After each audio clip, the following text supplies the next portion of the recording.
Kahit hindi siya nanalo, pero siya yung sumikat talaga ng gusto. Siya ang kauna-unahang nakapag-sold out na young artist dito sa Pinas sa Mall of Asia Arena. Diba iconic? Namamayagpag ngayon si JK. May concert pa siya sa Mall of Asia. Isa na to guys sa mga last physical album na na-release dito sa atin sa Pilipinas. So, sad to say. Welcome back to our YouTube channel, Musical World Music. For today's video guys, naisip ko mag-unboxing ng Christmas album. Naghanap ako ng mga Christmas album sa collection ko and ito ang nakita ko. So, OPM. Ito yung bubuksan natin ngayon guys kasi matagal na to sa akin. Actually, nung time na nilabas to, binili ko kaagad kasi limited edition to during that time.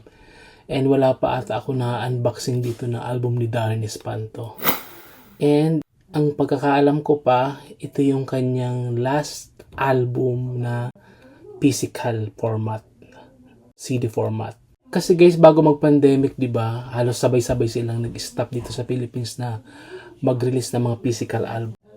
Sad to say, pero halos sabay-sabay sila nagsara. Pati yung mga kinalakihan nating mga music store dito sa Pilipinas like Odyssey, Astro Plus, Tower Record, di ba? Halos sabay-sabay sila nagsara. So, nakakasad. Pero at least meron tayong mga naitatabi na mga collection. Definitely yung mga mayroon pang mga ganito, mga physical album, yung mga collector na lang. Kasi ngayon wala na, hindi na uso yung mga physical album dito sa Pilipinas. Dito lang sa atin sa Pilipinas, pero ibang bansa up to now mayroon pa rin. Kasi ang alam ko sa Japan, Malaysia, Indonesia, Singapore, Hong Kong, China, up to now mayroon pa silang mga physical albums and mabenta pa rin. Sana naman ibalik na ulit kasi parang nawala na naman na yung mga piracy, di ba? Kaya lang naman na apektuhan yung ating music industry that time because of piracy. So ngayon parang wala na naman, di ba?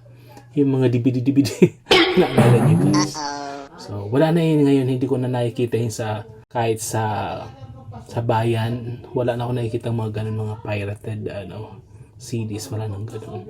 So I hope ibalik na ulit dito sa Pilipinas yung mga physical albums, mga CD, cassette tapes, mga DVDs, Blu-ray, even vinyl record formats. Diba? So, buksan na natin guys. Especially ito, kasi ito yung last album niya na CD format. And during that time na nilabas niya ito, hindi ito available sa mga like Astro Plus, Odyssey. Nirelease siya lang talaga sa online. Kumbaga, hindi mo siya mabibili sa mga physical store. Kasi nga, bukod sa limited edition, numbered din siya. Ayan. So, I think parang alam ko nito 1,500 copies lang ang nilabas. So, konting-konti. Isa ako sa mga nakakuha. And ang ganda ng mga kanta dito, guys. Ayan, diba? So, ayan. Basahin muna natin yung tracklist sa album, guys. Yung nilalaman ng album. So, lahat ito Christmas songs ang nandito guys kasi ito ay Christmas album ni Darren Espanto. So, yung mga avid fans ni Darren, para sa inyo itong video natin. Ano ba yung pangalan ng mga fans niya? Anong tawag ni Darrenatics? Mga Darrenatics, what's up? Kumusta sa inyo? So, mag-unboxing tayo nito. Kasi ang alam ko din guys, wala pa sa YouTube na nag-unboxing nito. So, ito guys yung mga song. Pasko na, Pasko Bawat Sandali, My Grown Up Christmas List, wow, so remake. The Christmas Song, Sana Ngayong Pasko, All I Want for Christmas Is You, Only Thing I Ever Get for Christmas, and Holy Night. I think yung original song niya dito guys yung Pasko na, saka yung Pasko Bawat Sandali, and yung Only Thing I Ever Get for Christmas. So, tatlong original song niya. Tapos, mayroon siyang OPM Christmas song na ni-remake. Yung kay Ariel Rivera. Sino mo nakakaalala guys sa kantang Sana Ngayong Pasko? Christmas song yan ni Ariel Rivera ang sumikat dati. Up to now, sikat pa rin naman to. And ang dami na din nag-remake niyan. And gusto ko dito guys yung bukod sa Oh Holy Night. Ang ganda niyan guys. May version niya si Mariah, sobrang ganda. Yung My Grown Up Christmas List. Ang ganda niyan. Isa sa mga gusto kong song dito yung My Grown Up Christmas List. Saka yung syempre niya, first single sa Christmas album yung Pasko Na. I think parang may music video ginawa siya dito sa nilabas siyang single na Pasko Na.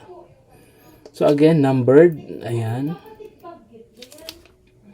Itong album na to, yung CD na ito ay pang number 299. Ayan. And spine. Ayan, cover ng album. At ito guys ay signed. Supermado ito ni Darren. Sobrang limited lang talaga. 1,500 kung hindi ako nagkakamali. Pa-correct na lang. Yun ang alam ko 1,500 kasi lahat yung nilabas niya nito with sign. Pinirmahan niya talaga. Ito, yung sign niya. So, buksan na natin.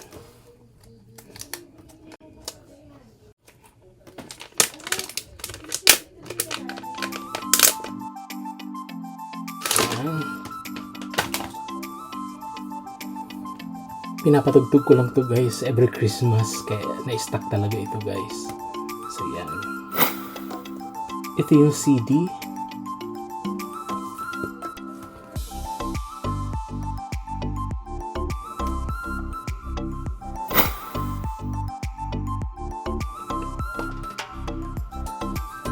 Hitik na hitik to guys, mga photos, sobrang dami guys. Ang kapal niya So, pakita natin sa ating mga Musicanatics and sa Daranatics.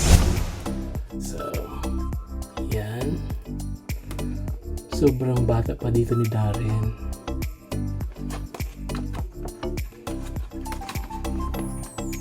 Yan. Kasama guys yung mga lyrics ng song dito sa booklet. Hindi lang mga photos guys, kasama yung mga lyrics ng songs.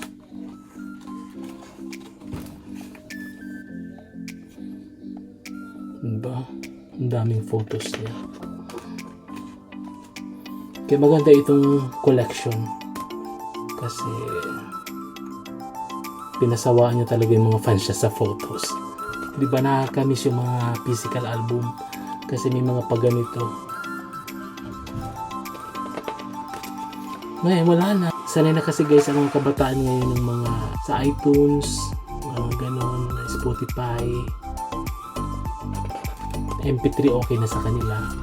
Panlagay sa mga gadget like sa cellphone, sa iPad, di ba? Pero ayaw na nila na mga ganito yung piniplay mo talaga sa CD player mo. Diba? May component ka, boombox, di ba?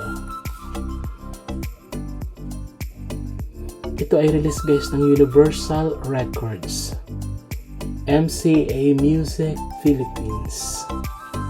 So yan.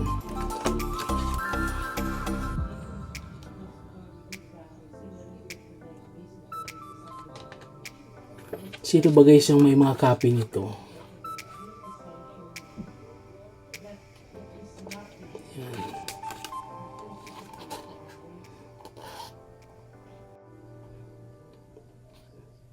Ngayon parang wala na siya mga nilalabas na albums, yung full album. Naglalabas siya ng mga singles pero yung full album wala na. Pa-isa-isa na lang.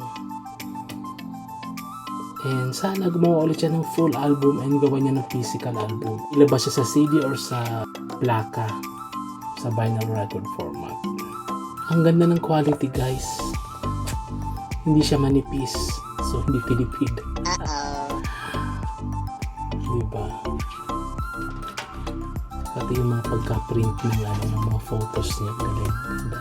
Parang magazine lang guys, diba? Sino guys ang mga nakakuha ng copy nito?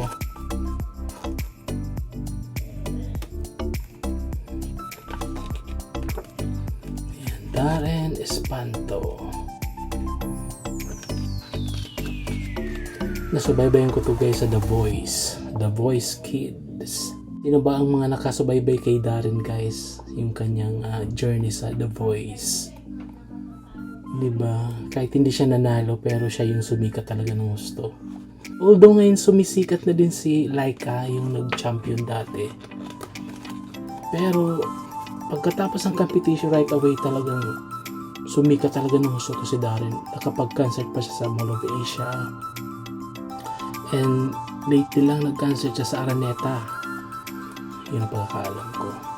Siya ang kauna-unahang nakapag-sold out na young artist dito sa Pinas sa Mall of Asia Arena. Yan. Diba iconic? Magaling naman talaga si Darren.